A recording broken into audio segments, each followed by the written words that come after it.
At 3:47 in the afternoon, Eastern Standard Time, the entire political landscape of the United States shifted in a way that no one in Washington was fully prepared for. It was just 4 hours after Canadian Transport Minister Omar El Gabra had walked up to a podium and announced something that would have seemed impossible just weeks ago: the complete closure of every Canadian port to American shipping. Every single one. Facilities that collectively handle $140 billion in annual U.S.-related cargo gone from American access in a single announcement. Supply chains that American businesses had spent decades building disrupted overnight. Retailers, manufacturers, logistics companies, all of them scrambling at the exact same moment, trying to figure out what this meant for their operations, their inventories, their customers. The chaos was immediate and it was real. And then, right in the middle of that chaos, Canadian Prime Minister Mark Carney walked into the House of Commons in Ottawa and sat down in front of the cameras. His office had described what was coming as a major disclosure regarding U.S.-Canada relations. That description, it turns out, was one of the greatest understatements in the history of modern diplomacy. For 52 straight minutes, with CNN, MSNBC, Fox News, CBC, and a dozen other networks carrying it live simultaneously, Carney presented something that Washington had never seen before from a foreign leader directed at a sitting American president.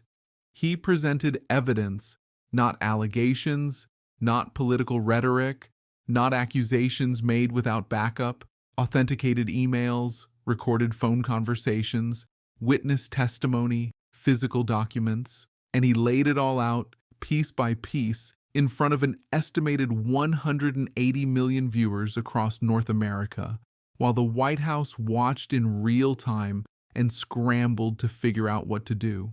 What Carney revealed is this: between March 8th and March 11th, President Trump made at least 6 separate secret attempts to negotiate directly with Carney through unofficial intermediaries, people who had no formal role in the United States government, no official diplomatic standing, and no authorization from Congress, the State Department, or anyone inside Trump's own senior advisory team. These weren't diplomatic back channels of the kind that governments sometimes use quietly and transparently. These were deliberate, explicit, documented attempts to keep the negotiations secret from Trump's own administration. The emails said it plainly. The communications should be kept away from the State Department, away from Congress, and away from Trump's own senior advisors. That was the specific instruction given to Canadian officials when the first contact was made. And here is what makes this not just politically explosive, but genuinely historic. In every single one of those secret contact attempts, Trump's representatives communicated the same core message. Trump was willing to accept every one of Canada's 5 requirements, every single demand that he had been standing at podiums and calling unacceptable, outrageous, and a form of surrender. He was privately, secretly, through intermediaries, agreeing to accept all of them. The tariffs removed, NORAD reaffirmed, sovereignty statements retracted, the $14.7 billion payment, resource sovereignty recognized, all of it. Trump was ready to give Canada everything Canada had asked for. The only condition was that Canada had to help him lie about it. That is not an interpretation. That is not a characterization. Carney played audio recordings where Trump's representative says it explicitly. The president wants this crisis to end. He knows he made mistakes. He knows Canada has won, but he can't say that publicly. His entire political brand is built on never backing down, never admitting error, never surrendering. If he accepts your 5 requirements and it looks like surrender, he's finished politically. So he needs your help. He'll give you everything you want, but you have to help him sell it as a win. Those words, on tape, authenticated by Canadian intelligence and shared with allied intelligence services who confirmed the authenticity, That is what Carney presented to 180 million people on a Tuesday afternoon. Carney opened the presentation with a statement of intent that was deliberate and precise. He said, "What I am about to present is not rumor, not speculation, and not interpretation." He said, "Everything you are about to see has been verified by Canadian intelligence, confirmed by allied intelligence agencies, and will be made available in full to the United States Congress and to the American people." And then he walked through it methodically, the way someone does when they have been building a case carefully and they are confident in every piece of it. The first document displayed was an email from March 8th sent at 11:34 at night by an intermediary acting on behalf of President Trump to a Canadian government official. The email proposes what it calls a confidential discussion through unofficial channels about potential pathways to resolution that would be mutually beneficial. It describes Trump as someone who understands that Canada's position is firm, that the 5 requirements are non-negotiable, and who is prepared to accept them, but who needs assistance in presenting the acceptance in a way that does not appear to be capitulation. The word capitulation appears in the original document, not Carney's word. The word used by Trump's own representative to describe what Trump was trying to avoid. Canadian officials, according to Carney's account, agreed to hear what the representative had to say, but made clear they would not engage in any process that excluded proper governmental channels. On March 9th, Trump's representative held a video call with Canadian officials.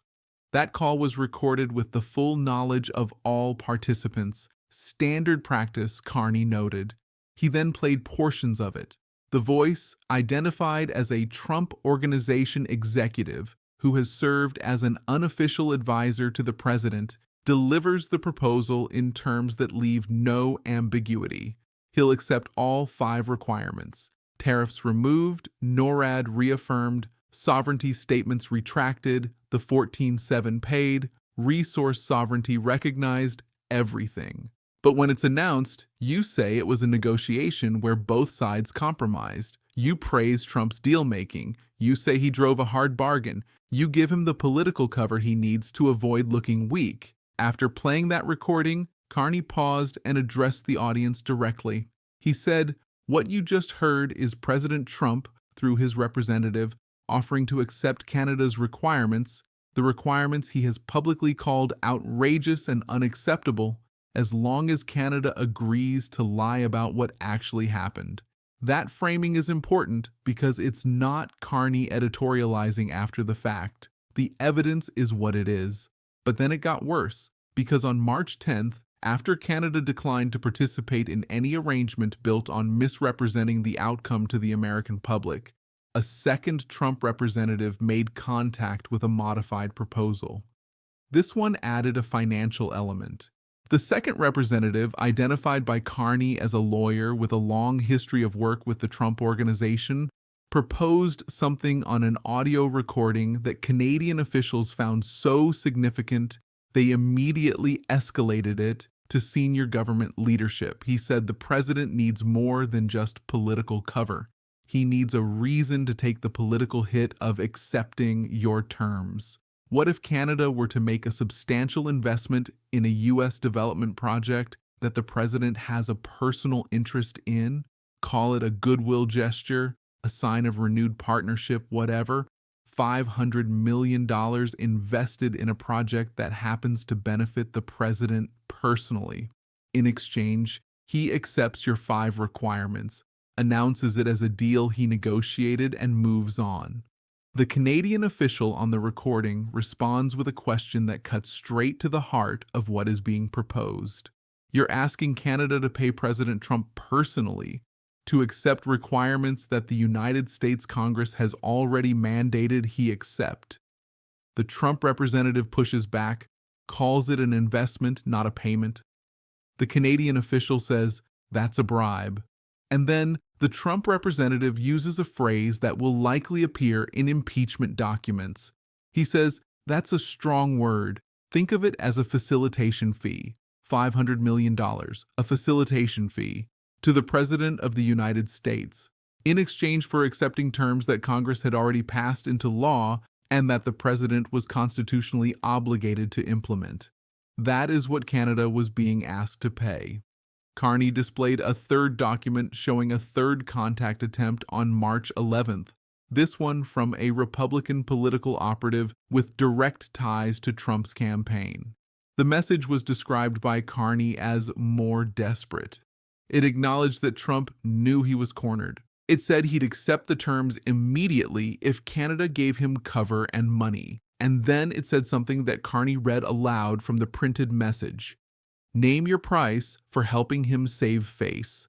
3 separate intermediaries, 3 separate secret negotiation attempts in the span of 4 days, all with the same core proposition, and at least one of them explicitly asking Canada to pay the President of the United States personally for resolving a crisis he created himself.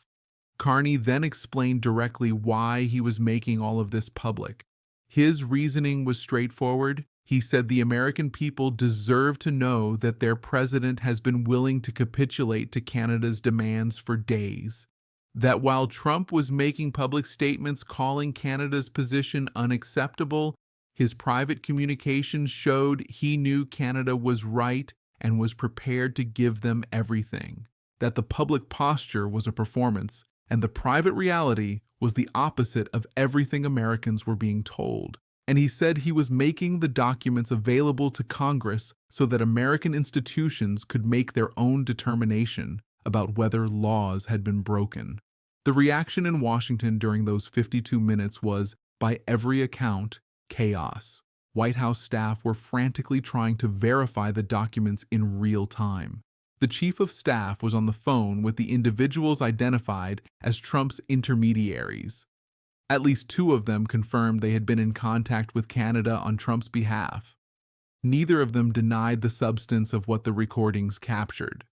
At 4:30, while Carney was still speaking, congressional leaders began issuing statements. Senate Judiciary Committee Chair Dick Durbin said that if the evidence was authentic, and it appeared to be, Trump had committed impeachable offenses, attempting to deceive Congress, attempting to personally profit from his office, and obstructing the implementation of legislation that Congress had passed. He announced emergency hearings for the following day. Trump himself was watching from the White House residence. Sources described his reaction as rage, followed by panic. He reportedly screamed about illegal surveillance, about Carney recording private conversations. Advisors reportedly had to explain to him that everyone on those calls had been informed the conversations were being recorded, making them entirely legal. He demanded that someone make this go away. Advisors told him the evidence was already public and could not be retracted. The White House statement that came out at 5 in the afternoon was exactly what anyone would have expected. It called the recordings selectively edited, called the intermediaries unofficial individuals who did not speak for the president, called the whole disclosure a desperate attempt to interfere in American domestic politics. At 5:15, Carney held a brief press conference and responded by saying he had additional documentation showing those same intermediaries were in regular contact with Trump during the entire period, including phone records, text messages, and White House visitor logs. He said, simply, if the White House claims these people were acting without authorization, they should explain why the president was meeting with them and communicating with them daily while all of this was happening. The political collapse that followed was immediate, and it was steep. Senator Mitt Romney issued a statement calling the evidence deeply troubling and saying he would support impeachment if it warranted. Senate Majority Leader Chuck Schumer announced an emergency Senate session to consider impeachment proceedings. He said Trump had lost all credibility, had demonstrated his willingness to lie to the American people, to obstruct Congress, and to use his office for personal gain. A CBS News flash poll conducted within hours found that 71% of Americans found Carney's evidence credible. 68% believed Trump should be impeached based on what was presented. And even among Trump's own supporters, 43% said they were troubled by the revelations. Trump posted on Truth Social calling everything fake. Fake documents, fake recordings, a deep state setup, Carney working with his enemies. The major newsrooms were already running their analysis. The New York Times said Carney's evidence appeared authentic according to independent experts. The Washington Post said Trump's secret capitulation attempts had undermined the entire foundation of his crisis strategy. CNN's legal analysts were discussing potential criminal exposure for the bribery attempt. Here is what all of this actually means, stepping back from the hour-by-hour timeline. Trump's strategy throughout this entire crisis has rested on a single pillar: the appearance of strength. The argument was always that Trump was holding firm, that Canada was the aggressor, that America was winning, that any pain being felt by American businesses and consumers was temporary and worth it. That entire narrative has now been demolished, not by his political opponents, not by the media, by documents, emails, phone recordings, and the testimony of his own intermediaries, showing that Trump privately knew he had lost, privately was willing to accept every Canadian demand, and privately was trying to extract personal financial benefit from ending a crisis that he himself had created. The appearance of strength was a lie. The substance behind it was surrender, covered in a request for $500 million. What comes next is genuinely uncertain in a way that very few political moments in recent American history have been. The first scenario being discussed in Washington is rapid impeachment. Articles approved at the committee level within days, a full House vote shortly after, a Senate trial, and a resignation by Trump to avoid being the president removed by the Senate. The second scenario involves the 25th Amendment, with cabinet members moving to declare Trump unfit based on the conduct now documented on public record, with Vance stepping in as acting president and accepting Canada's terms immediately. The third scenario is the one in which Trump digs in, refuses to resign, forces a prolonged fight, and the country watches its economy continue absorbing the costs of a crisis its president secretly knew how to end months ago, but refused to resolve honestly. Edward here at Global Entry News will be watching every development as it unfolds. The moment any one of Trump's intermediaries issues a public statement, the moment the House moves formally on impeachment, the moment any additional documents surface, we will break it down in full. What Carney did today was not a diplomatic act. It was an act of documentation. He didn't accuse, he showed, and what he showed to 180 million people simultaneously is that the President of the United States spent days trying to arrange a secret surrender, tried to charge $500 million for agreeing to do what the law already required him to do, and built a public performance of strength on top of a private reality of total capitulation. That foundation is gone now. What gets built in its place? That is the story that is just beginning. If this breakdown gave you value, share it with someone who needs to see it. Subscribe to Global Entry News so you don't miss the next update. Because in the next 24 to 48 hours, this story is going to move fast.